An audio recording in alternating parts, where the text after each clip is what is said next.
দর্শক, এবার ঢাকার বাইরের তেলের পরিস্থিতি জানবো রাঙামাটি প্রতিনিধি মেহেদী হাসানের কাছ থেকে। মেহেদী, জ্বালানি সংকটের বিষয়ে কি বলছেন ভোক্তা ও পাম্প কর্তৃপক্ষ?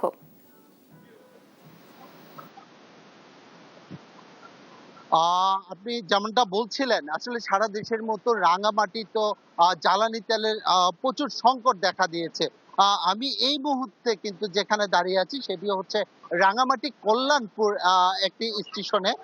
সেখানে আপনাকে যদি একটু আমি দেখানোর চেষ্টা করি যে এখানে আপনি যদি দেখেন যে অনেক মোটরসাইকেল যারা চালক আছেন তারা কিন্তু ভিড় জমিয়েছেন তেলের জন্য, অকটেনের জন্য। পাশাপাশি এখানে সবচেয়ে বড় যে সমস্যাটি আসলে দেশ টিভির ক্যামেরাতে ধরা পড়েছে সেটি হচ্ছে যে এখানে আপনি দেখছেন যে মোটরসাইকেল এবং গাড়ির পাশাপাশি সেখানে বোতলের মাধ্যমে বড় বড় ট্রাকের মাধ্যমে যে ড্রাম আছে সেগুলোর মাধ্যমে আসলে তেল পাচার করা হচ্ছে।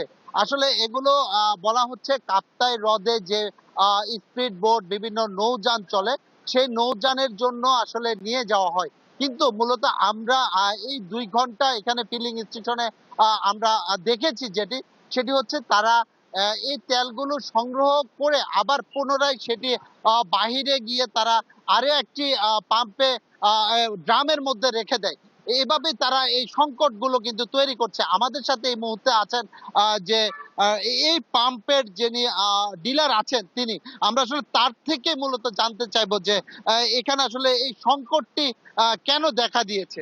এই যে আপনাদের বললেন আপনারা যে তেল পর্যাপ্ত আছে তারপরে সংকটটি কেন? আমরা যমুনার ডিলার।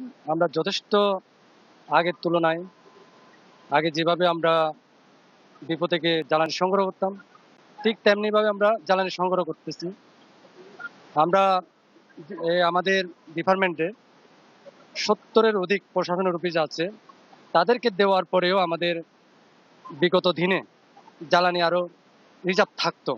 বর্তমান সংকটময় এখানে আমরা দৈনিক ১ গাড়ি করেও আমরা সংকলন সম্ভব হচ্ছে না।